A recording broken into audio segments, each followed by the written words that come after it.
তিনি খতিব মুকাররম, আমার সম্মানিত উস্তাজুল মুকাররম আল্লামা মুফতি ডক্টর বখতিয়ার উদ্দিন আল কাদেরী মুত্তাজিলুল আলীকে আল্লাহ যেন পরিপূর্ণ সুস্থতার জিন্দেগি নসিব করেন। যেহেতু এটা জিলহজ মাসের শেষ জুমা, আরবি ক্যালেন্ডার অনুযায়ী আমাদের বৎসরের শেষ জুমা আজকে। মুহররম থেকে আমাদের নতুন বছর কি হয়ে যাবে, শুরু হয়ে যাবে।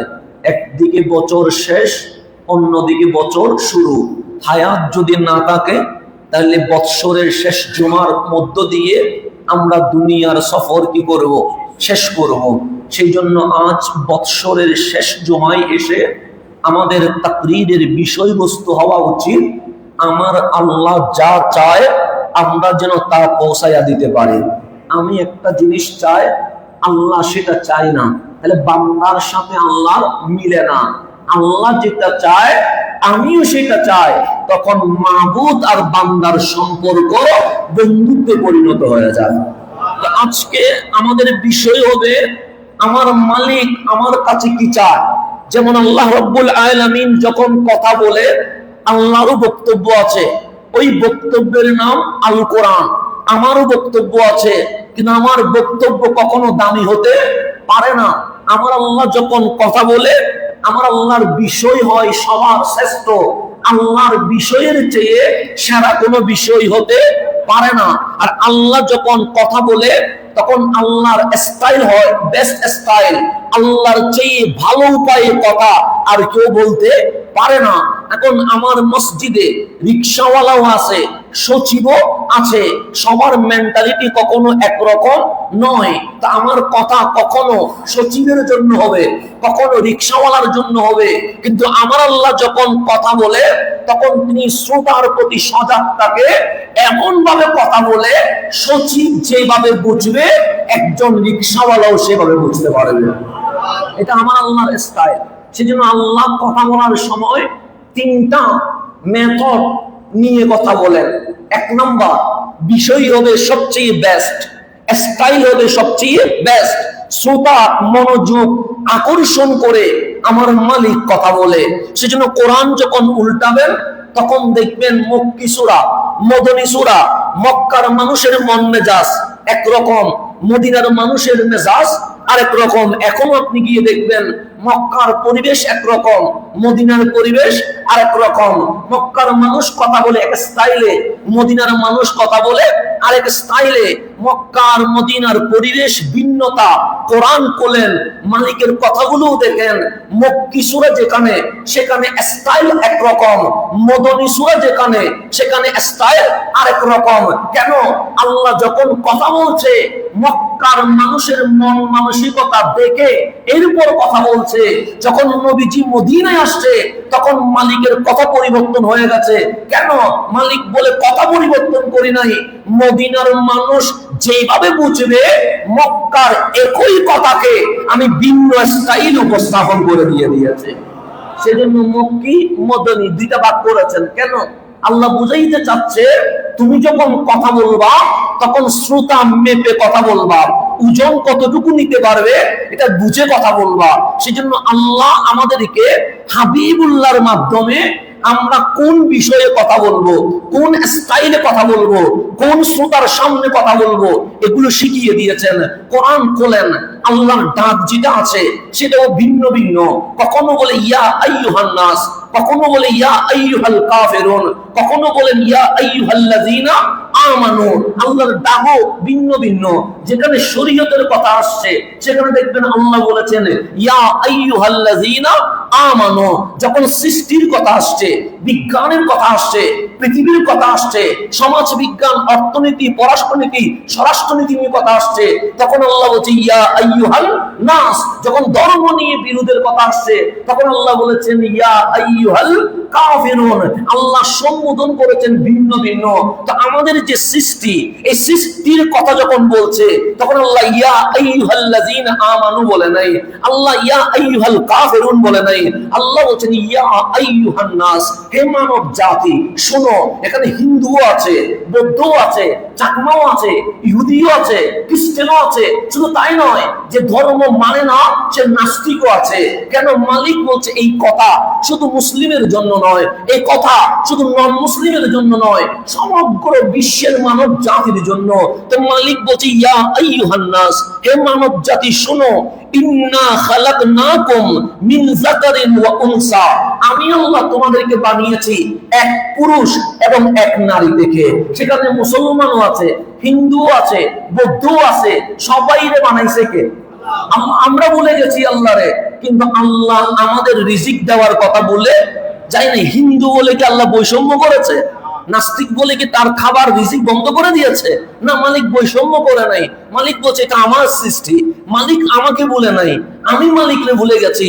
সেজন্য বলছে ইন্না খালাকনাকুম মিন যাকারিন ওয়া উনসা, এক পুরুষ বাবা আদম, এক মহিলা মা হাওয়া থেকে আমি আল্লাহ তোমাদেরকে সৃষ্টি করেছি। তা আল্লাহ যখন এক আদম এক হাওয়া থেকে সৃষ্টি করেছে, তাহলে আমরা তো এক টাকার কথা ছিল, ভিন্ন টাকার তো কথা ছিল না, বাঙালি হওয়ার দরকার ছিল না, কানাডিয়ান হওয়ার দরকার ছিল না, আফ্রিকান হওয়ার দরকার ছিল না, আরবি অনারবি হওয়ার দরকার ছিল না। কিন্তু আল্লাহ বলছেন ওয়াজআলনাকুম শুউবাও ওয়া কাবাইলা, বানাইছি মূল এক বাবা আদম এবং মা হাওয়া থেকে। সেখান থেকে বের করে আমি আল্লাহ তোমাদেরকে জাতি আর গোষ্ঠীতে শ্রেণীবিন্যাস করে দিয়েছি। সেজন্য আমরা বাঙালি হয়ে গেছে, উনি আরবি হয়ে গেছে, উনি আফ্রিকান হয়ে গেছে, উনি ইউরোপিয়ান হয়ে গেছে। এটা করে দিয়েছেন কে? আল্লাহ। আল্লাহ বলছেন গ্রুপিংটা আমি করে দিয়েছি, শ্রেণীগত গোষ্ঠী করে দিয়েছি, জাতিগত পার্থক্য করে দিয়েছি। এটা করেছেন আল্লাহ। তো মালিক গ্রুপ যখন করে দিয়েছো, ফিতনা তো বাড়বে, হানাহানি তো বাড়বে, মারামারি তো বাড়বে। আল্লাহ বলছেন না লিতাআরাফু, এই যে জাতিগত গোষ্ঠীগত শ্রেণীবিন্যাস করেছি, তার মধ্য দিয়ে গ্রুপিং হবে না, মারামারি হবে না, হানাহানি হবে না। লিতাআরাফু, তোমরা একজন আরেকজনকে চিনবে, এই চিনার মধ্য দিয়ে পুরো পৃথিবী এক ভালোবাসার জগতে পরিণত হয়ে যাবে। মালিক বলছে গ্রুপিং জাতিগত শ্রেণীগত বিন্যাসের কারণে হিংসার আওয়াজ উঠবে না, প্রেমের আওয়াজ উঠবে। কেন? ওয়ামা আরসালনাকা ইল্লা রাহমাতাল লিল আলামিন, যিনি দাওয়াত দেওয়ার জন্য দুনিয়ায় আসছে, উনি হিংসা প্রতিষ্ঠা করতে পারে না, ফিতনা করতে পারে না। উনি রাহমাতাল লিল আলামিন, আফ্রিকা, এশিয়া, ইউরোপীয় সবাইকে উনি একত্রিত করতে পারে। সেই জন্য এই রাসূলের মূল মেথড ছিল প্রেম, ভালোবাসা। তো আল্লাহ বলে জাতিগত শ্রেণীবিন্যাস হওয়ার কারণে মত পার্থক্য হবে না, বরং এক ভালোবাসার জগৎ সৃষ্টি হয়ে যাবে। সেই জন্য আপনি যদি দেখেন ইসলামের প্রথম খেদমত আরবিরা করেছেন। যেমন সিদ্দিক আকবর উনি আরবি, ফারুক আজম উনি আরবি, উসমান জুন্নুরাইন উনি আরবি, মাওলা আলী উনি আরবি, ইমাম হাসান ইমাম হুসাইন ওনারা আরবি, আনসার ও মুহাজির অধিকাংশ রাদিয়াল্লাহু আনহুম ওনারা সবাইকে আরবি। তাহলে ওনাদের প্রতি আমরা অনারবি হওয়ার পরেও সম্মান আছে না নাই? আছে। কখনো অসম্মান করার সুযোগ নাই। আবার ওনাদের পরে চলে আসেন বুখারী শরীফ, ইমাম বুখারী উনি অনারবি, ইমাম মুসলিম উনি অনারবি, ইমাম আজম আবু হানিফা উনি অনারবি, গৌসুল আজম দস্তগীর উনি অনারবি। তো ওনারা যে পরবর্তীতে খেদমত করলেন, ওনারা আরবি না অনারবি? অনারবি। এখন আপনি আরব দেশে ঘুরে দেখবেন, সবাই দেখবেন ইমাম বুখারীকে মুহাদ্দিস জগতের সরদার শিরোমণি মানতে বাধ্য হয়ে গেছে।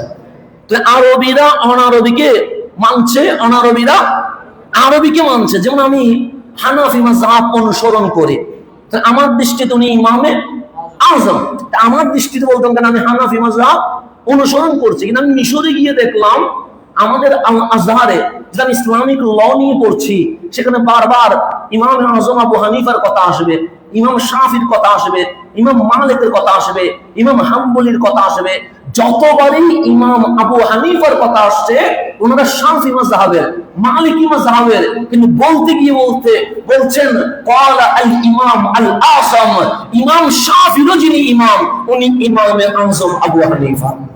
তাহলে আরবিরাও অনারবি ইমামে আযমকে সম্মান করতে কি হয়ে যাচ্ছে, বাধ্য হয়ে যাচ্ছে। এই আল্লাহ বলেন লিতারাফু, ইসলাম আসার মধ্য দিয়ে আফ্রিকান আর আমেরিকান ভাগ হয়ে যায় নাই, ইসলাম আসার মধ্য দিয়ে অনারবির চেয়ে আরবি ফজিলত বেশি পাওয়া যায় নাই। এক ইসলাম এসে জাতিগত বিন্যাস থাকার পরেও এলমের কারণে, তাকওয়ার কারণে সবার সেরা বানিয়ে দিয়ে দিয়েছে। তো আল্লাহ বলছেন আমি জাতিগত কি করে দিয়েছি, বিন্যাস করে দিয়েছি। এখন আপনি এই সৃষ্টি জগতে যতটুকু দেখা যায়, যা দেখা যায় না সেটা নিয়ে আপনি অনুমান করতে পারবো না, যা দেখা যায় সেটা নিয়ে কথা বলতে হবে। সেই জন্য কোরআনের কথার বৈশিষ্ট্য ভিন্ন ভিন্ন আছে। যেমন মেরাজের কথা কোরআনে আসে না? নাই, আছে। আলাদা সূরাতুল ইসরা আছে 15 পারায়, নাজমি ইযা হাওয়া সূরা নজমে মেরাজের কথা আসে, অনেক সূরায় মেরাজের কথা আসছে। তো আপনাকে যদি বলি মেরাজ মানে কি, তাহলে আপনি চুপ বন্ধ করে বলবেন দুনিয়ার জমিন থেকে ঊর্ধ্বগমন, এটার নাম মেরাজ। কথা ঠিক না? তা আল্লাহ মেরাজের আলোচনা কোরআনে উপস্থাপন করেছে কি করে নাই? করেছে, ভিন্ন ভিন্ন রূপে করেছেন। তো মেরাজ মানে আল ইসরা মানে ঊর্ধ্বগমন, উপরে যাওয়া। তো রাসূল যখন মেরাজে যাচ্ছে তখন বিমান, হেলিকপ্টার, রকেট এগুলো কেউ চিন্তা করতে পেরেছে? পারে না। আজকে আপনি যদি দেখেন এখন বোমা বড় করে ফুটাইতে হয় না, 2000 মাইল দূরে আমি একজনের রুমে হামলা করব, সামান্য ছিদ্র দিয়ে আমি কি করতে পারি, হামলা করতে পারি। তাহলে বিজ্ঞানের আপডেট এখন হয়েছে কি হয় না? হয়েছে। কিন্তু আজকে থেকে 1400 বছর আগে এগুলো কখনো কল্পনার জগতে আসছে? আসে নাই। তো মেরাজ মানে উপরে চলে যাওয়া।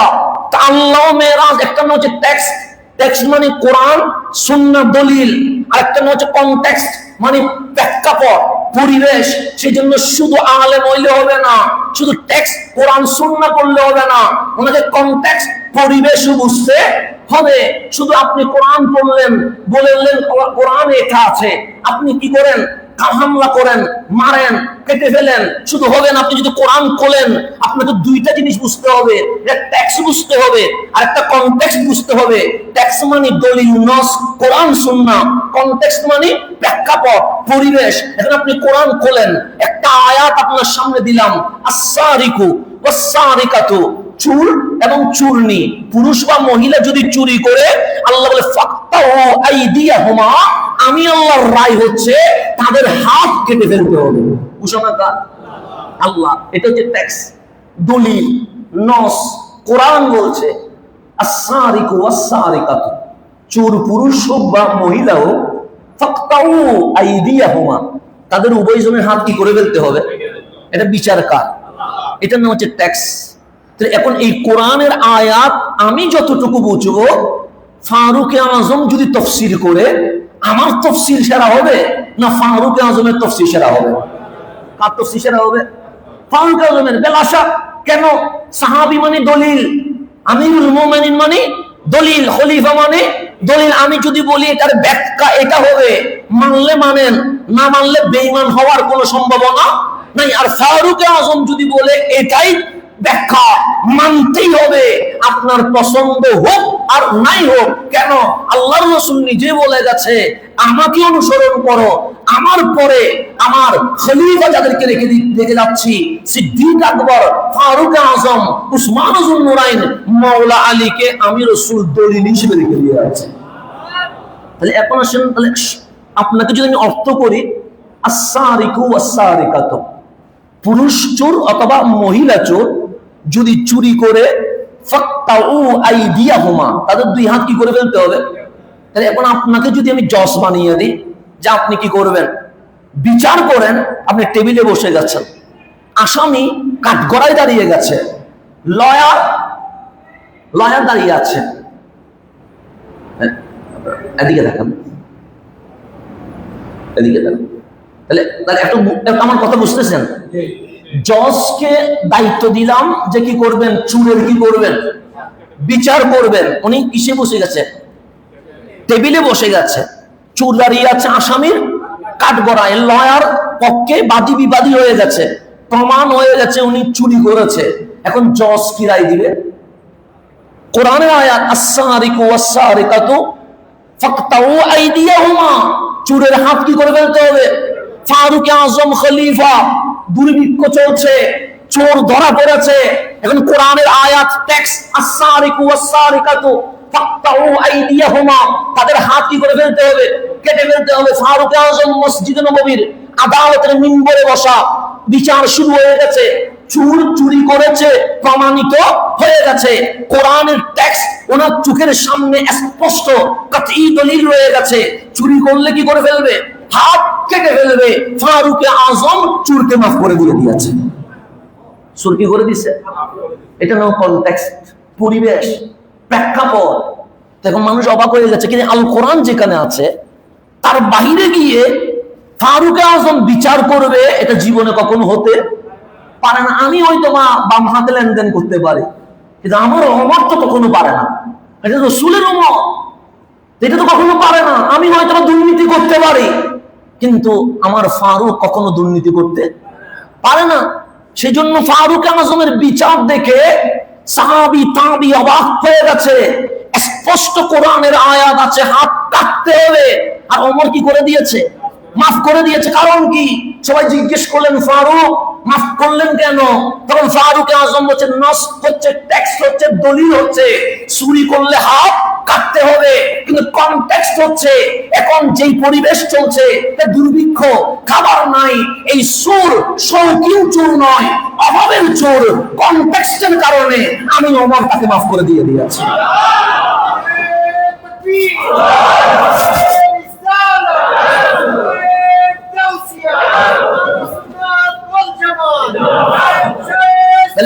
এটার নাম এলম, এটার নাম জ্ঞান। আপনি কোরআন পড়ে যদি ইসলামী খেলাফত কায়েম করবো, মেরে ফেলবো, কেটে ফেলবো, আপনি টেক্সট বুঝার আগে আপনি কনটেক্সট বুঝতে হবে, প্রেক্ষাপট বুঝতে হবে, পরিবেশ বুঝতে হবে, এরপর আপনি কোরআনের নস আপনি কায়েম করতে পারবেন। কনটেক্সট না বুঝে টেক্সট বুঝতে গেলে আজকে ইসলামের ভেতরে ঢুকে অনেকেই মব জাস্টিস সন্ত্রাসের মাধ্যমে ইমাম মুয়াজ্জিন পর্যন্ত হত্যা করে বলছে। সে কনটেক্সট বুঝছে না, এই বসে টেক্সট আমি একটা পাইছি, ভেঙে ফেলো, হ্যাঁ ভেঙে ফেলবো। সে বুঝে না কনটেক্সট কি, প্রেক্ষাপট কি, পরিবেশ কি। তো পরিবেশ প্রেক্ষাপট যে না বুঝে, সেই জন্য ফিকহের মধ্যে একটা কথা আছে, এলম যদি 1 মন থাকে, হেলম লাগে 40 মন। এটা নাম কনটেক্সট। আপনি কনটেক্সট না বুঝে কখনো কোরআনের আয়াত এটার উপর কি করতে পারবেন না, প্রতিফলন করতে পারবেন না। সেজন্য আপনাকে প্রেক্ষাপট, পরিবেশ বুঝে এরপর আপনাকে টেক্সট, কোরআনের আয়াত ঢালতে হবে। সেজন্য কোরআন যখন পড়েন দেখবেন একটা নাসেখ হয়ে আছে, একটা মনসুখ হয়ে আছে। কোরআনের অনেক প্রকারভেদ আছে, কোন হুকুম রহিত হয়ে গেছে, আর কোন হুকুম বলবৎ আছে। কেন? ওই কনটেক্সট, পরিবেশের উপর ভিত্তি করে মালিক মক্কায় ফতোয়া দিয়েছিল এটা করা যাবে না, কিন্তু মদিনার পরিবেশের দিকে তাকায়া মালিক বললেন এটা করা যাবে। এটা নাম কনটেক্সট। যেমন আমরা কবর জিয়ারত করি কি করি না? করি। আমরা বলি কবর জিয়ারত সুন্নাহ, বলি কি বলি না? বলি। হ্যাঁ, অবশ্যই মাজার কেন্দ্রিক কোন ভণ্ডামি আমরা কখনো অনুমোদন দিতে, কিন্তু আমরা জিয়ারতের পক্ষে কি বিপক্ষে? পক্ষে। তো পক্ষে যারা আছি তাদেরও কিছু দলিল আছে না? নেই? আছে। আবার আমাদের বাংলাদেশে জিয়ারতকে অনেকে পূজা বলছে, বিদআত বলছে, এরকমও আছে না? নাই? আছে, আছে। তো ওনাদের কিছু দলিল আছে না? নাই? আচ্ছা, এটা অস্বীকার করার কোনো সুযোগ নাই। ওনারা যে জিয়ারতের বিরুদ্ধে বলছে, ওনাদের কিছু ট্যাক্স আছে। আমরা যে জিয়ারতের পক্ষে বলছি, আমাদেরও কিছু ট্যাক্স আছে। কিন্তু এখন ট্যাক্স তো দুইটা হয়ে গেছে, একটা নাও আছে আর একটা হাও আছে। জিয়ারত নাও আছে, জিয়ারত হাও আছে, দুইটাই বলেছেন রহমতুল্লিল আলামিন। একবার নাও বলেছে, একবার হাও আছে। তো কামলিওয়ালা যখন মক্কায় ছিলেন, মক্কা তখন মুসলমান কম, মুশরিক বেশি। মক্কায় যখন রাসূল আরবি দাওয়াত দিচ্ছে, তখন যখন নবুয়তের প্রকাশের প্রথম বছর, তখন কি কোনো মুসলমান আছে? তো যারা মারা যাচ্ছে তারা কি? মুশরিক তো মারা যাচ্ছে, তো মুশরিক যেখানে মারা যায় সেখানে কোনোদিন জিয়ারত হয় না। তাহলে মুশরিক বেশি, মুমিন কম। মুমিন কম, হাতে গোনা যায়, 1 2 3 4 গোনা যায়। ইভেন কি আমার রাসূল যখন 13 বছর দাওয়াত দিয়েছে তখনও গনে দেখে মাত্র 700 জন। কয়জন? 13 বছরে 700 জন গনে দেখছে, গোনা যায়। তো যেখানে মুশরিক বেশি, মুমিন কম, সেখানে কামলিওয়ালা বসে জিয়ারত করা যাবে না। কেন যাবে না? কারণ ওরা মক্কার ভেতরে 307 মূর্তি রেখে ওদেরকে আল্লাহ বলছে, আর আমরা যে জিয়ারত করতে গেছি মূর্তির কাছে যাই নাই, বান্দা মারা গেছে তার মাজারে জিয়ারত করছি, তার গুণগান নয়, কোরআন পড়ছি, আমরা দরুদ পড়ছি, মওলার দরবারে দোয়া করছি। এটা ভাগ করতে পারবে না, মাত্র দাওয়াত দিয়েছি। তো মক্কাই বলেছেন না কেন? টেক্সট আর কনটেক্সট মিলে গেছে। পরিবেশ হচ্ছে সেখানে মুশরিক বেশি, টেক্সট হচ্ছে জিয়ারত করা যাবে না। মদিনায় আসলেন, বদর হয়ে গেছে, উহুদ হয়ে গেছে, হুনাইন হয়ে গেছে, খন্দক হয়ে গেছে। মদিনার রাস্তায়, মদিনার মসজিদের বারান্দায়, মসজিদের পুকুরের আশেপাশে মুসলমানের কবর আর কবর, মুসলমানের কবর আর কবর। কাবলিওয়ালা বলেন কনটেক্সট কি? মদিনায় মুসলমান বেশি, মুশরিক কম। তখন আমার কাবলিওয়ালা বলেন না হাইতুকুম আন জিয়ারাতিল কুবুর। হ্যাঁ, মক্কার পরিবেশ ছিল, সেখানে মুশরিক বেশি, মুসলমান কম, সেজন্য বলেন না হাইতুকুম আন জিয়ারাতিল কুবুর। জিয়ারত করা যাবে না। কিন্তু মদিনায় আসলাম, কনটেক্সট ভিন্ন হয়ে গেছে, পরিবেশ ভিন্ন হয়ে গেছে, মুসলমান বেশি, মুশরিক কম। আমি নবী ঘোষণা করছি ফাজুরুহা, আজকে থেকে মন ভরে জিয়ারত করতে থাকো। তাহলে টেক্সট আর কনটেক্সট আছে না? নাই, আছে। ওনাদের যেটা, সেটার পরিবেশ আর বাংলাদেশের পরিবেশ একরকম নয়। এটা হচ্ছে মক্কার ফতোয়া, এখন আর চলবে না। ফতোয়া দিতে হবে কোনটা? মদিনার ফতোয়া। কেন? মদিনার কনটেক্সট আর বাংলাদেশের কনটেক্সট এক এবং অভিন্ন রয়ে গেছে। এটার নামে এলম। এলম মানে শুধু দলিল জানার নাম না, পরিবেশ বুঝে আপনাকে জ্ঞান বলতে হবে। যেমন আমরা বলবো কেটে ফেলো, ইসলামের মধ্যে কাটার কোনো বিধান নেই। মেরে ফেলো, ইসলামে মেরে ফেলার কোনো বিধান। 100 বিষয় আপনার সাথে আমার মতানৈক্য হবে, হতে পারে, কিন্তু দলিল দিয়ে মোকাবেলা করতে হবে। আর বিচার হলে বাংলাদেশ লয়ে আইন বিচার হবে। এই ছাড়া ব্যক্তি কখনো নিজ হাতে আইন নিতে পারে না। আপনি কনটেক্সট না বুঝলে আপনি মানুষকে উগ্র বানাবেন, আপনি কনটেক্সট না বুঝলে মানুষকে জঙ্গি বানাবেন, আপনি কনটেক্সট না বুঝলে মানুষকে বর্বর বানাবেন, আপনি কনটেক্সট না বুঝলে ইসলামের সুমহান বাণীকে আপনি এমন ভাবে উপস্থাপন করবেন মানুষের কাছে ইসলাম কঠিন মনে হয়ে ইসলাম ছেড়ে দিয়ে নাস্তিকের ভাবে চলে যাবে। সেজন্য আপনাকে টেক্সটও বুঝতে হবে, কনটেক্সটও বুঝতে হবে। সেজন্য ফারুক আজম বললেন, নবীজি যখন এই কোরআনের আয়াত পাঠ করেছিলেন তখন দুর্ভিক্ষ ছিল না, কিন্তু আমার এই পরিবেশে এখন কি হয়ে গেছে? দুর্ভিক্ষ, খাবারের অভাব হয়ে গেছে। সে আসলে চোর নয়, সে পেটের যন্ত্রণায় হয়তো বা মিসগাইড হয়েছে, কিন্তু তাকে সংশোধন হওয়ার কি দেওয়া যায়? সুযোগ দেওয়া যায়। এটার নাম কনটেক্সট। টেক্সটও বুঝতে হবে, কনটেক্সটও বুঝতে হবে। এখন আসলে আমার আল্লাহ বললেন, আমি কাবায়েল গোষ্ঠী করে ভাগ করে দিয়েছি, শৌক জাতিগত ভাগ করে দিয়েছি, লিতারাফু, যেন একজন আরেকজনকে চিনতে পারো। তা আমি বলছিলাম মেরাজ বলতে আপনি কি বুঝেন? আপনি বুঝেন ঊর্ধ্বগমন।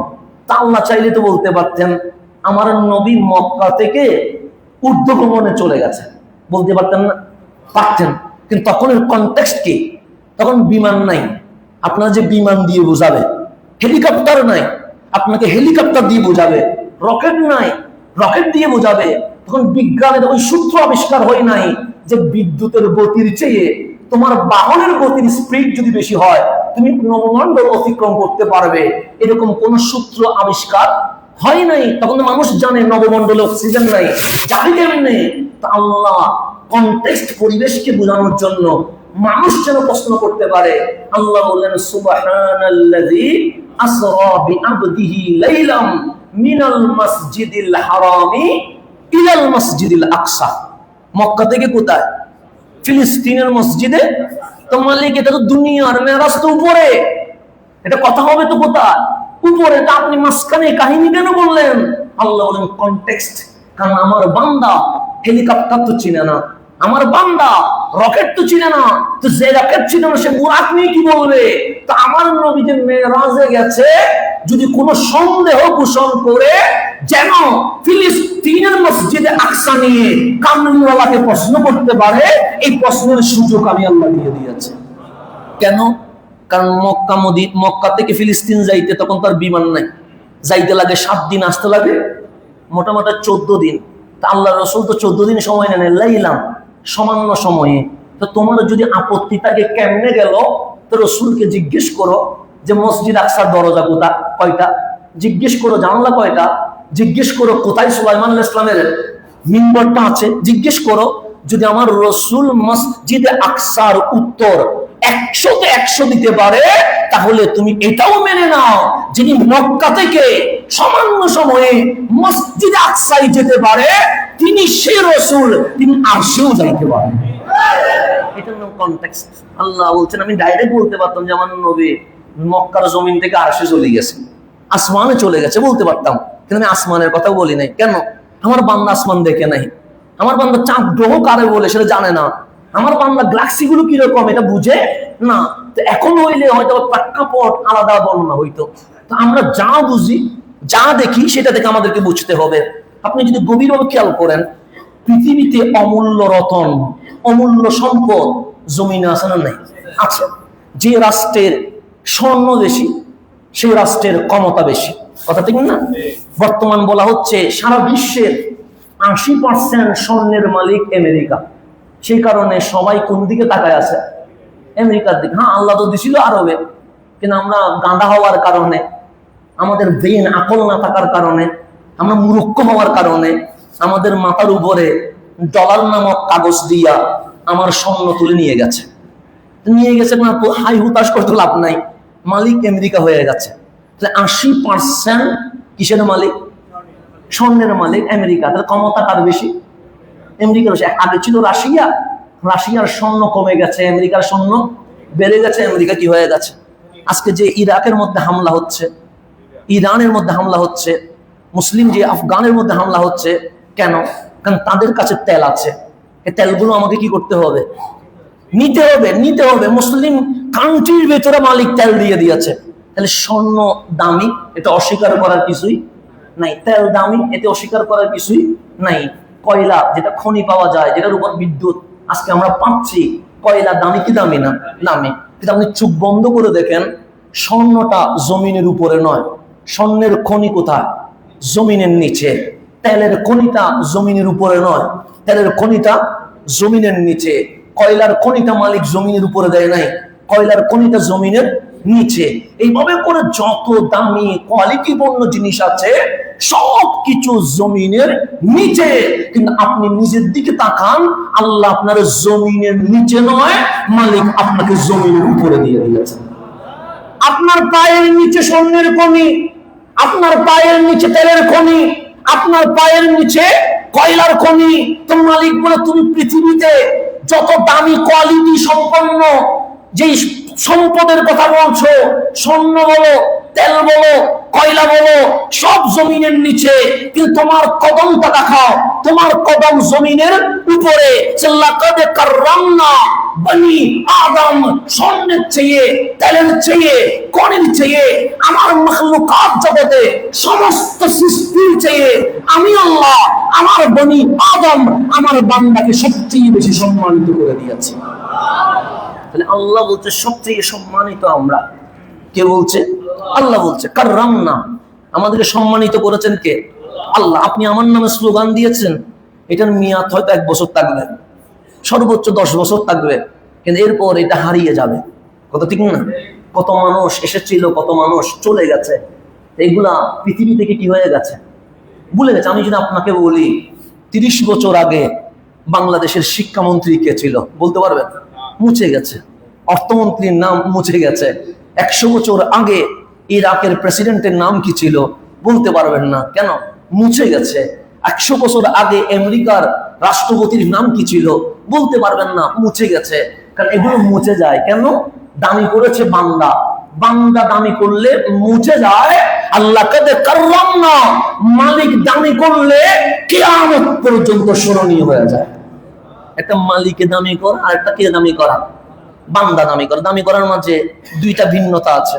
আপনি চাইলে ফেসবুক ইউটিউবে বট বাহিনী বলেন একটা, যেটার মাধ্যমে কাউকে পৌঁছানোর চেষ্টা করা হয়, আবার কাউকে উপরে তোলার কি করা হয়, চেষ্টা করা হয়, এটার নাম দিচ্ছে বট বাহিনী। এটা কাউকে পৌঁছায়, কাউকে কি করে, তুলে। তো এটা নিয়ে কতদিন থাকবে?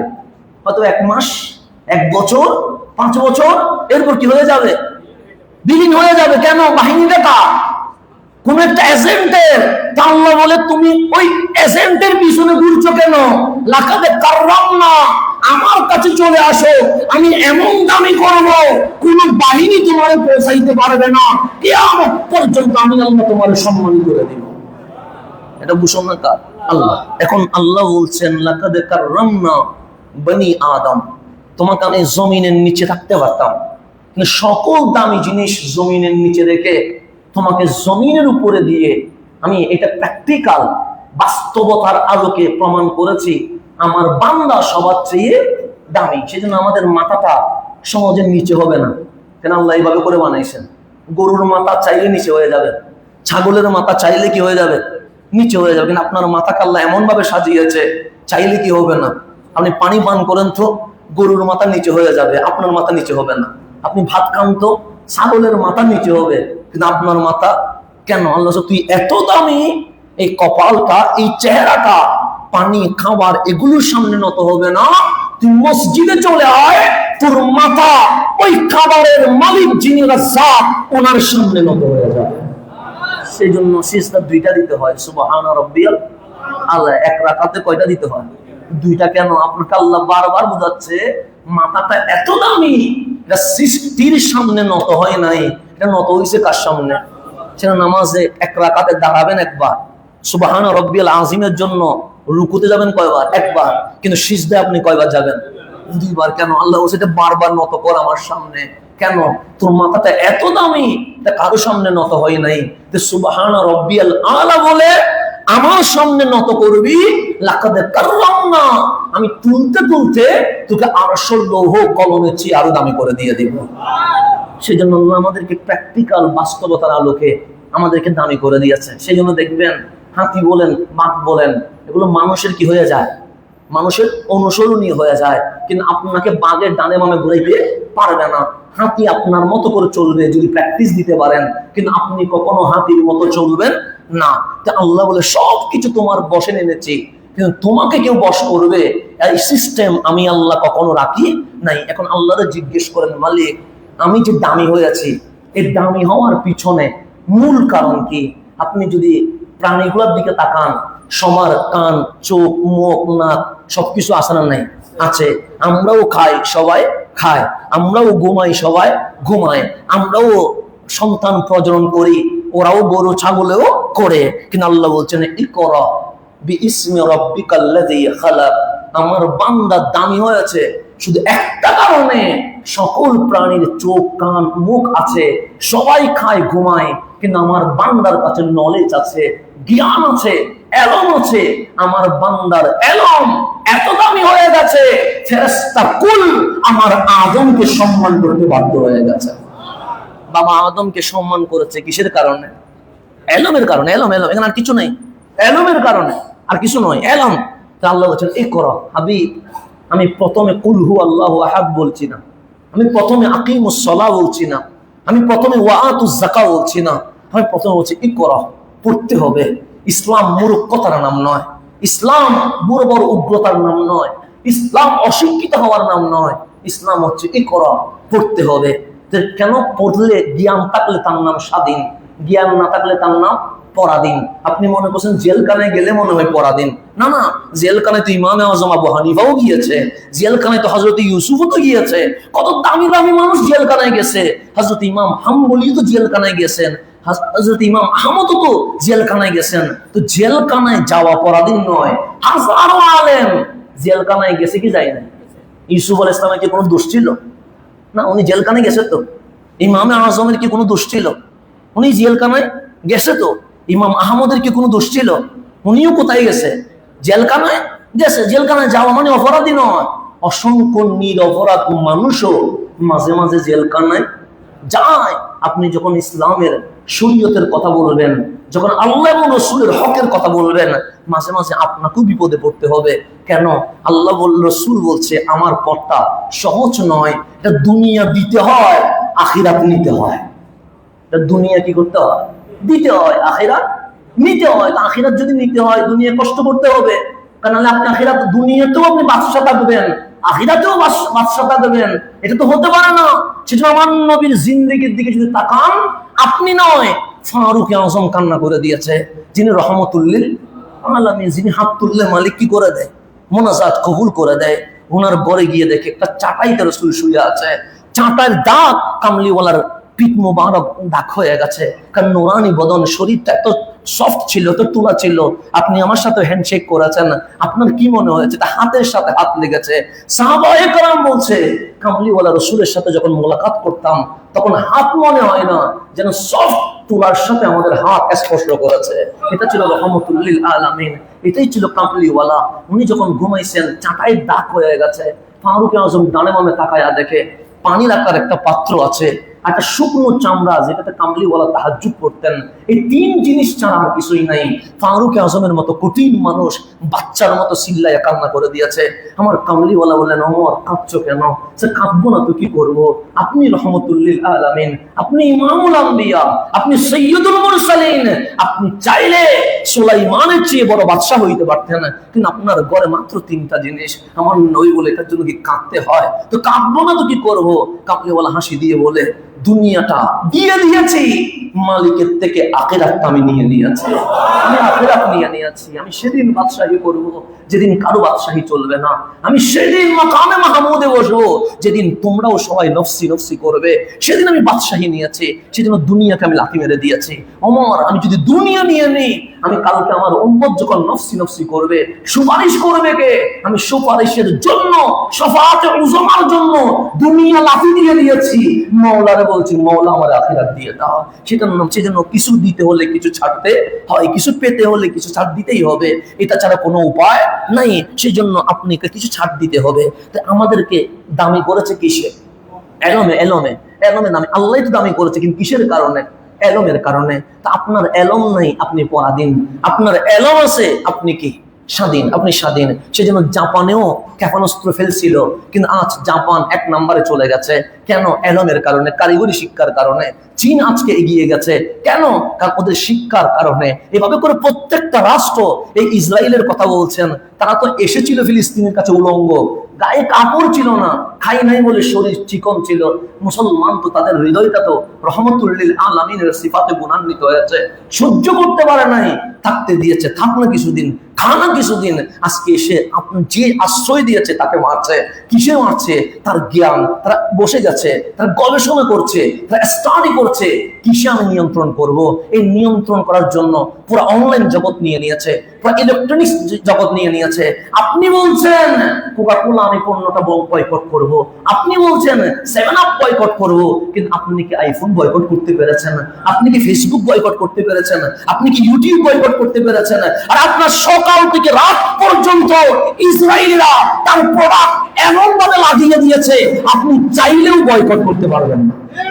এটার নাম এলম। আপনি পোস্ট দিচ্ছেন যে কোকা-কোলা কি করে দিব, বয়কট করে দিব। আর মোবাইল দিয়ে দিয়েছেন, ইসরায়েলের মোবাইল দিয়ে দিয়েছেন। তো ইসরায়েলের মোবাইল দিয়ে ইসরায়েলের ফেসবুকে আপনি পোস্ট করছেন, আমি কোকা-কোলা কি করে দিলাম, বয়কট করে দিলাম। তো এখন আসেন, এই যে প্রোডাক্ট, এই প্রোডাক্টের বিপরীতে আপনার প্রোডাক্ট কোথায়? মুসলমানের আবিষ্কৃত আইফোন কই? মুসলমানের আবিষ্কৃত স্যামসাং কই? মুসলমানের আবিষ্কৃত ফেসবুক কই? মুসলমানের আবিষ্কৃত ইউটিউব কই? সেজন্য আমরা ছিলাম ইবনে সিনা, আমরা ছিলাম ইমাম গাজ্জালি, আমরা ছিলাম মুহিউদ্দিন ইবনুল আরবি। আমাদের কাছ থেকে বিজ্ঞান শুরু হয়েছিল, কিন্তু আমাদের আরবদেরকে নারী আর টাকা দিয়া এলম থেকে দূরে সরায়া, মূর্খ বানায়া আমাদের এলম তারা শুরু করে ফেলেছে। আমাদেরকে দিয়েছে নারীর লোভ, আমাদেরকে দিয়েছে ক্ষমতার লোভ। সেজন্য তো দেখেন নাই ফিলিস্তিন মার্কায়, কিন্তু আরবের বাদশাগুলোর মুখ কি হয়ে গেছে?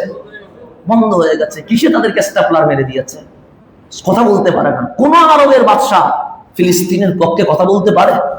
পারে না। মুসলমানের পক্ষে কথা বলতে পারে? পারে না। কেন? সে বিকৃত একটা গোলাম, সে একটা পুতুল। তাকে ডানে ফিরাইলে ডানে ফিরে, সেটা বামে ফিরাইলে বামে ফিরে, তারা শিখাইছে তোমার বাথরুমটা স্বর্ণের হইলে ভালো হয়। বাথরুম স্বর্ণ দিয়ে কি করবো? কিন্তু তার বাথরুম কিসের? স্বর্ণের। তারা শিখাইছে তোমার ঘরে 40টা মেয়ে নিয়ে যাও, তুই ফুর্তি করো, তোমার বিশ্বে কি হচ্ছে এটা নিয়ে ভাববার দরকার নাই। আমাদেরকে নারী আর এই ক্ষমতার লোভ দিয়া পুরো এলম। ইমাম গাজ্জালির বই তারা নিয়ে নিয়েছে, ইবনুল আরবির বই তারা নিয়ে নিয়েছে, ইবনে বাতুতার বই তারা নিয়ে নিয়েছে, ইবনে সিনার বই তারা নিয়ে নিয়েছে। সেজন্য আপনি ইরাকে হামলার ইতিহাস পড়বেন, সর্বপ্রথম ইরাকে যখন হামলা হচ্ছে বাগদাদের প্রাচীন লাইব্রেরি জ্বালিয়ে দিয়েছে। প্রথম কিন্তু লাইব্রেরিতে হামলা হয়েছে, প্রথম মেডিকেলে হামলা হয় নাই, প্রথম গড়ে হামলা হয় নাই, প্রথম হামলা করেছে কোথায়? লাইব্রেরিতে। কেন জানে? সব যদি শেষ হয়ে যায়, বাগদাদের একটা লাইব্রেরি যদি থেকে যায়, মুসলমানরা আবার জেগে উঠবে। সেজন্য লাইব্রেরি শেষ করে দাও, এলম শেষ করে দাও, জ্ঞান শেষ করে দাও। তো বাবা আদমের তানজিম মহত্ব হয়েছে কিসের কারণে? এলমের কারণে। সেজন্য আল্লাহ বলছেন ওয়াল্লামা আদামাল আসমা কুল্লাহা, আমি আমার আদমকে সব বিষয়ে জ্ঞান দিয়ে জ্ঞানী বানিয়ে দিয়েছি। ওয়াল্লামা, আমি আল্লাহ শিখাইছি কারে? বাবা আদমকে। তারপর বলছে যে ওয়াল্লামা আদামাল আসমা কুল সুম্মা আরাদাহুম আলাল মালাইকা, সমস্ত জ্ঞান শিখায়া মহাজ্ঞানী বানায়া আমি আদমকে ফেরেশতাদের সামনে এনে দিয়েছি। ফেরেশতাদের সামনে এনে বলছিলাম আম্বিউনি বিআসমাই হাউলাই ইন কুনতুম সাদিকিন, যদি তোমরা সত্যবাদী হও আমার আদমের সামনে সৃষ্টি জগতের যে সৃষ্টিগুলো আছে এগুলোর নাম বলো। ফেরেশতারা বলছিলেন ক্বালু সুবহানাকা লা ইলমা লানা ইল্লা মা আল্লামতানা ইন্নাকা আনতাল আলিমুল হাকিম। মাওলা, আমরা তো জানি না, তুমি যতটুকু জানিয়েছো ততটুকু জানি। আল্লাহ বললেন আদম, আমার ফেরেশতারা কিন্তু ফেল হয়ে গেছে, তুমি বলো না। সৈয়দনা আদম সমস্ত জ্ঞান যা শিখেছে ধারাবাহিকভাবে বিশ্বের শুরু থেকে শেষ পর্যন্ত সমস্ত নলেজ ফেরেশতাদের সামনে বলে দিয়েছে। আল্লাহ বলেন জ্ঞানীকে সম্মান করতে হয়। জ্ঞানীকে কি করতে হয়? ফাসাজাদু ইল্লা ইবলিসা, আমার আদমকে সবাই সিজদা করেছে। আল্লাহকে জিজ্ঞেস করেন মালিক, সিজদা তো শুধু তোমার জন্য, ফেরেশতাকুল বাবা আদমকে কেন করছে? সে এলমের কারণে করছে। এলম মানুষকে এত দামি করে দিয়ে দেয় ফেরেশতা পর্যন্ত ঝুঁকে যেতে বাধ্য হয়। সেজন্য এলম ছাড়া কোনো উপায় নাই। আপনাদের বাংলাদেশে ধরে আসেন, বাংলাদেশে যদি কারোর সাথে যুদ্ধ হয়, বাংলাদেশে কারোর সাথে যদি কি হয়ে যায়, যুদ্ধের মধ্যে কেউ মারা যায় আর কেউ কি হয়ে যায়, বন্দি গ্রেপ্তার হয়ে যায়, এরকম হয় না? হয়। ধরুন কেউ আমাদের উপর হামলা করেছে, আল্লাহ না করুক, কেউ মারা গেছে আর কেউ কি হয়েছে, গ্রেপ্তার বন্দি হয়েছে। এখন যদি বাংলাদেশ প্রশাসন উন্মুক্ত বিচার করে যে বাংলাদেশের মানুষ রায় দিবে এদের ব্যাপারে আমরা কি করব, তখন আপনারা কি রায় দিবেন? আপনারা নিশ্চয়ই বলবেন যে আমার দেশের সাথে গাদ্দারি করেছে, তার বেঁচে থাকার কোনো অধিকার নাই। আপনি বাইলে তো ঘুষি দিয়ে লাথি দিয়ে অনেক আগে মেরে ফেলবেন, কারণ এই অভ্যাস তো আমাদের আছে। কথা ঠিক না? মানুষকে কিভাবে মারতে হয় অভ্যাসটা আমাদের আছে না? কতটুকু জালেম হতে হয়, হ্যাঁ আমাদের অভিজ্ঞতা আছে। সুতরাং আপনাকে যদি ছেড়ে দেয় যে এগুলা বন্দি আমার দেশে হামলা করেছিল, কি করবা? আপনি তো ঘুষতে ঘুষতে মারি ফেলবেন, লাগতে লাগতে মারি ফেলবেন, কারণ অভ্যাসগুলো তো আমাদের আছে। বদর যুদ্ধে 70 জন মারা গেছে, আর 70 জন কি হয়ে গেছে? বন্দি হয়েছে, গ্রেফতার হয়ে গেছে। আমার নবী বলেন আমার 2টা মন্ত্রী আছে, একটা সিদ্দিকে আর একটা ফারুকে আজম। ফারুক আজম একটু গরম, সিদ্দিক আকবর একটু কি নরম। আমার নবী বলেন ওমর 70 জন বন্দি হয়েছে, বিচার কি হবে? আমার ফারুক আজম বলছেন যারা আমার নবীর সাথে গাদ্দারি করে তাদের আবার কিসের বেঁচে থাকা, কোবাইয়া শেষ করে। এটার নাম ফারুকে আজম। দরদম দিয়ে আমার নিজে মারতে যায় নাই। আপনি মনে করেন আমি ফারুকের মতো গরম বলে এবার ঘুষি দিয়েন না। ফারুক আজম নিজের অভিমত জানাচ্ছে, ইয়া রাসূলুল্লাহ যারা মক্কা থেকে আপনারা মারতে বদরে এসে গেছে ওদের চেয়ে বড় গাদ্দার এই জমিন আর হইতে, আপনি বিচার হিসেবে হত্যা দিয়ে দেন। আর হত্যার আসামি তো, কত মারতে এসেছে, কত তো ঠিক। আমার রাসূল বলেন তোমার কথা আমি শুনলাম, আবু বকর আপনি বলেন। উনি একটু দয়ালু মানুষ। তো এখানে যারা গ্রেফতার হয়েছে, যেহেতু মক্কায় অনেক আত্মীয় স্বজন আছে না, আছে তো, তাই বললেন সিদ্দিক বলেন ইয়া রাসূলুল্লাহ ওরা তো আমাদেরই আত্মীয় স্বজন, মারবেন কেন? কিছু ফিদিয়া মানে জরিমানা নিয়ে মাফ করে দেন। একজন বলছে কিছু কি নিয়া মানে জরিমানা ফিদিয়া নিয়ে কি করে দেন। আরেকজন বললেন কোবায়া শেষ করে 2 জনের অভিমত নেওয়ার পরে কামলিওয়ালা বললেন, তোমাদের মাঝে শিক্ষিত কে কে আছো হাত তুলো। তো ওই 70 জন বন্দীর মাঝে যারা শিক্ষায় শিক্ষিত তারা হাত তুললেন। আমার রাসূল বলছেন, তোমাদেরকে মারবো না, এক একজন মদিনার 10 জন ছাত্র ছাত্রীকে শিক্ষিত বানাবা, এটাই তোমাদের শাস্তি। এলম এলম শিক্ষা, আমার মদিনাকে শিক্ষিত বানাইতে হবে। তোমাদের মধ্যে যারা শিক্ষিত আছো তারা শিক্ষক হয়ে যাও, ছাত্র আমি নবী দিচ্ছি তোমাদেরকে। দেখেন বিচার কিরকম করে বললেন, শিক্ষা লাগবে। চাইলে বন্দীদেরকে 1 মাসে জেল দিতে পারতেন, অথবা মৃত্যুদণ্ড দিতে পারতেন, অথবা আজীবন মাটির নিচে কারাগারে থাকবে, এটা দিতে পারতেন।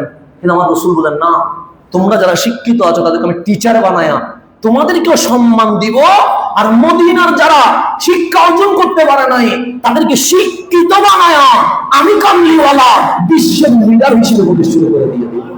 এটার নাম ইসলাম। ইসলাম শিক্ষাকে। এখন আপনি যখন শিক্ষা নেবেন, শিক্ষা 2 ধরনের আছে, একটা উপকারী আর একটা অপকারী। অপকারী এলমের আমাদের কোনো দরকার নাই। যেমন অস্ত্র, এটা বানিয়েছিল উপকারের জন্য। কিসের জন্য? যিনি বানাইছেন ওনার নিয়ত ভালো ছিল, ওনার নিয়ত ছিল আত্মরক্ষা করব, দেশ হেফাজত করব। কিন্তু এই অস্ত্র এখন কিসে ব্যবহার হয়? এখন মানব হত্যাই ব্যবহার হয়। তাহলে ছিল উদ্দেশ্য ভালো, এখন উদ্দেশ্য কি হয়ে গেছে? একটা হচ্ছে ইলমুন নাফি, উপকারী এলম। এই উপকারী এলম যখন আপনি অর্জন করবেন, এলম আপনাকে 2টা জিনিস দিবে। কয়টা জিনিস দিবে? 2টা। আমার রাসূল এলম অর্জন করেছেন কার থেকে? আল্লাহ থেকে। আর রহমান আল্লামাল কোরআন। আল্লাহ বলছে, হাবিব আমি আপনাকে কোরআন শিখিয়েছি।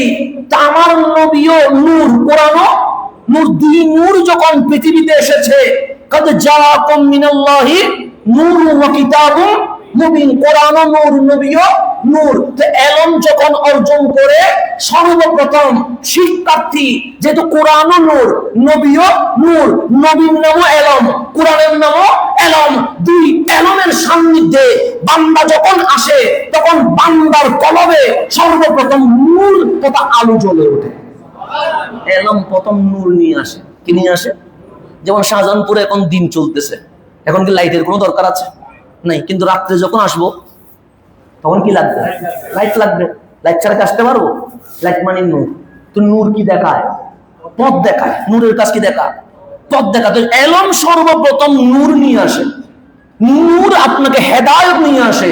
তো এই লাইট দিয়ে যখন আপনি পড়ছেন, আল্লাহ বলছে দোয়া কর, ইহদিনাস সিরাতাল মুস্তাকিম। এই নূর যেন, লাইট যেন তোমাকে কোথায় নিয়ে আসে? সিরাতে মুস্তাকিম নিয়ে আসে। আপনি যখন সর্বপ্রথম আমাকে ডাকলেন যে শাহজাহানপুর গাউসুল আজম মসজিদে কি করতে হবে? নামাজ পড়াতে হবে। এবার এটা ডানে যায় না বামে যায় আমি জানি না, কিন্তু ব্রিজের উপরে উঠে যায় না নিচে চলে যায় আমি জানি নাই। কিন্তু আমি গুগল ম্যাপ দিলাম যে গাউসুল আজম মসজিদ, রেলওয়ে শাহজাহানপুর, কিভাবে যাব? গুগল ম্যাপ আমাকে কোথায় নিয়ে আসছে? মসজিদের দরজায় নিয়ে আসছে। গুগল ম্যাপ হচ্ছে এটা লাইট, যেই লাইট আমাকে চিটাগাং থেকে শাহজাহানপুর মসজিদে নিয়ে এসেছে। এখন যদি গুগল ম্যাপে যদি লিখেন যে আমি জান্নাতে যাব, জান্নাতুল ফেরদৌসে যাব, গুগল ম্যাপ কি আপনারা জান্নাতে নিতে পারবে না? পারবে না, পারবে না। সেজন্য গুগল ম্যাপ শাহজাহানপুর মসজিদে আনতে পারবে, গুগল ম্যাপ রাজধানীতে আনতে পারবে, গুগল ম্যাপ বরিশালে নিতে পারবে। তা আল্লাহ বলছে আমার নবীও নূর, কোরআনও নূর। এটা গুগল ম্যাপ কিসের? সে শাহজাহানপুরের নয়, রাজধানীর নয়, জান্নাতুল ফেরদৌসের গুগল ম্যাপ।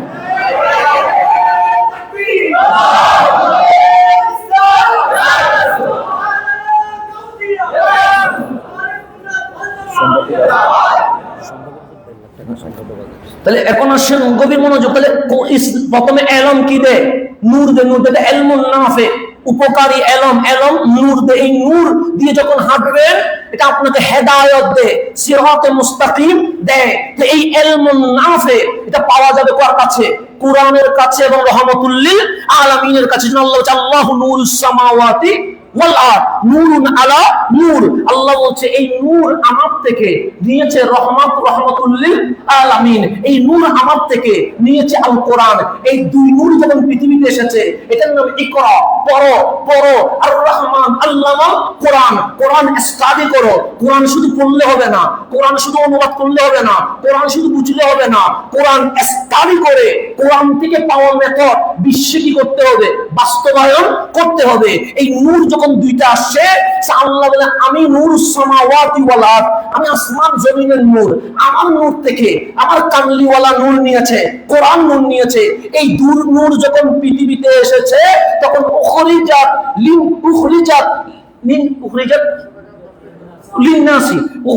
লিন্নাসি মিনাজ জুলুমাতি ইলান নূর, উখরিজাত লিন্নাসি মিনাজ জুলুমাতি ইলান নূর। এই দুই নূর পৃথিবীতে এসে আমার বান্দা মূর্খতার কারণে কখনো বা গাছের পূজা করেছে, সূর্যের পূজা করেছে, কখনো মূর্তি পূজা করেছে, জুলুমা অন্ধকারে ছিল। কিন্তু আমার নবী আর কোরআন দুই নূর এসে অন্ধকারে থাকা আমার বান্দাকে নূরানি বানায়া জান্নাতের দিকে রওনা হয়ে গেছে। তাহলে এলম আমাদেরকে কোথায় নিয়ে যাচ্ছে? নূরে নিয়ে যাচ্ছে, হেদায়েতে নিয়ে যাচ্ছে। নূর আর হেদায়েত আমাদেরকে কোথায় নিয়ে যাচ্ছে? সিরাতে মুস্তাকিম নিয়ে যাচ্ছে। সিরাতে মুস্তাকিম আমাদেরকে কোথায় নিয়ে যাচ্ছে? জান্নাতে নিয়ে যাচ্ছে। এতটুকু কি আপনারা বুঝেছেন? বুঝতে কোনো ঝামেলা হয়েছে? কোনো কঠিন হয়ে গেছে? কোনো আর অনেক কথা রয়ে গেছে। দুনিয়ার হায়াত কি হচ্ছে? শেষ হয়ে যাচ্ছে, কিন্তু কথা আমার কি হচ্ছে না? শেষ হচ্ছে না। এখনো মাত্র 100 ভাগের 10 ভাগ শেষ করতে পেরেছি। আমি আজকে মনে করছিলাম পুরা প্রজেক্টটা আপনাদেরকে কি করে দিয়ে দিব, কিন্তু প্রজেক্ট আমি দিতে পারি নাই। আল্লাহ তাবারক ওয়া তাআলা আমাদেরকে কবুল করুন, আমিন।